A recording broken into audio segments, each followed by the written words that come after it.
देखिए, भक्ति जो है ये श्रद्धा और विश्वास का विषय है जी। ये व्यक्तिगत विश्वास का विषय है। भक्ति को कभी भी सुई की नोक पे सिद्ध नहीं किया जा सकता। जहाँ तक बात है राम जी की, तो गोस्वामी जी ने कहा, राम अतर्क बुद्धिमन वाणी, मत हमार अस सुनहु भवानी। राम जी को तर्क पे नहीं सिद्ध किया जा सकता। राम जी श्रद्धा और विश्वास का विषय है जी। और जब तक आपके अंदर श्रद्धा और विश्वास नहीं रहेगी तब तक अध्यात्म जगत में आपका कोई काम नहीं है जी। जैसे यदि माँ अपने बच्चे को जन्म देती है जी। उस समय ये बताती है कि हाँ ये आपके पिता हैं जी। बच्चा ये तो नहीं कहता ना, बच्चा विश्वास मान लेता है माँ की बात पे कि हाँ ये आपके ये मेरे पिता हैं, उनको पापा पिताजी कहने लगता है जी। यदि बच्चा ये कहे कि नहीं माँ मुझे आप डीएनए टेस्ट करा करके दीजिए, तो ये कितनी अभद्रतापूर्ण बात होगी जी। बच्चा मान लेता है कि हाँ ये मेरे पिता हैं जी। उसी प्रकार राम जी हम सबकी आस्था के केंद्र हैं। व्यक्तिगत आपकी श्रद्धा उनमें है, आपका विश्वास उनमें है। राम जी ही नहीं अपितु पूरा अध्यात्म जगत ही आस्था की और आपकी व्यक्तिगत आस्था और विश्वास के केंद्र में ही रहता है। इसे कहें तो सेंट्रिक जिसको जो होता है, अध्यात्म सेंट्रिक है विश्वास और श्रद्धा पर। इसीलिए हमारे यहाँ कहा गया है, बिनु विश्वास भगति नहीं, बिना विश्वास की कोई भक्ति नहीं। और ते ही विन द्रवहु न राम, राम जी या कृष्ण जी या कोई भी परम तत्व, उसके बिना वो प्रसन्न नहीं होता।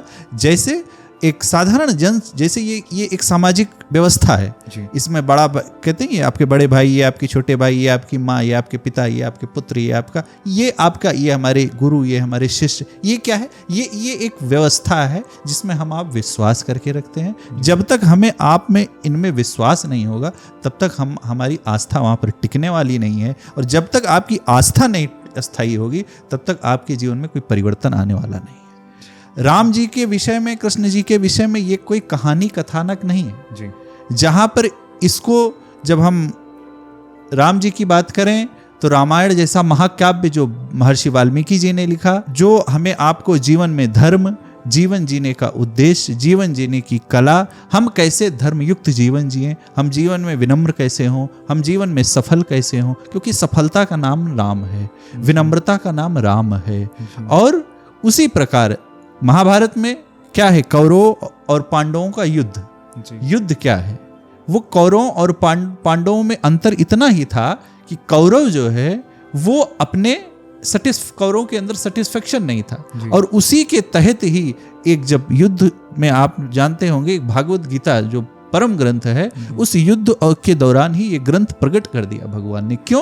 क्योंकि अर्जुन का संशय इतना बढ़ गया था, अर्जुन के अंदर कंफ्यूजन इतना हो गया था कि अर्जुन अपनी लाइफ को कंक्लूड नहीं कर पा रहे थे। और जब जीवन में कंफ्यूजन हो जाए उस समय हमें आपको श्रेष्ठ बड़े के शरण में जाना ही चाहिए। और बड़ा कोई रामकृष्ण से बड़ा कोई है ही नहीं, क्योंकि वो परम तत्व हैं। और परम तत्व क्या है? वो पूर्ण है, पूर्णमिदम है, पूर्णस्य पूर्णमादा है। ये क्या है? वो जो पूर्ण है, इस संसार ये जो पूर्ण है उस पूर्ण से निकल भी जाएगा तो जो शेष बचेगा वो भी पूर्ण ही है। तो वो परमात्मा, वो परम तत्व, वो एनर्जी, वो पावर, वो कुछ भी कह लीजिए आप, वो पूर्ण था, पूर्ण है और पूर्ण रहेगा। और जीवन में जब भी आपको कुछ प्राप्त करना है, जैसे आपके यदि अकाउंट में पैसा है तभी आप दान कर सकते हैं ना। जब जीवन में आप सबल रहेंगे तभी आप किसी की मदद कर सकते हैं, सांसारिक जीवन। उसी प्रकार यदि हमें सनातन संस्कृत में हमें यदि परंपरागत कह लें या कह दें तो ये हमारा ये सौभाग्य है कि हमको ये संस्कृत प्राप्त हुई है। इस संस्कृत का निर्वहन करने की हमको आपको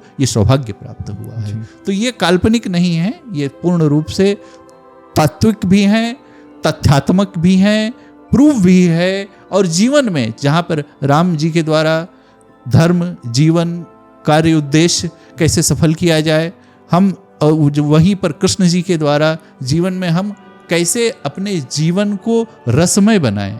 राम और कृष्ण में क्या अंतर है? राम जी मर्यादा पुरुषोत्तम के अवतार थे, कृष्ण जी लीला के अवतार थे। कृष्ण जी ने जीवन में सबको सिखाया कि आपको सक्सेस कैसे करनी है जी। राम जी ने यह सिखाया कि सक्सेस मर्यादा में रहते हुए कैसे करनी है जी। बस फर्क इतना ही है।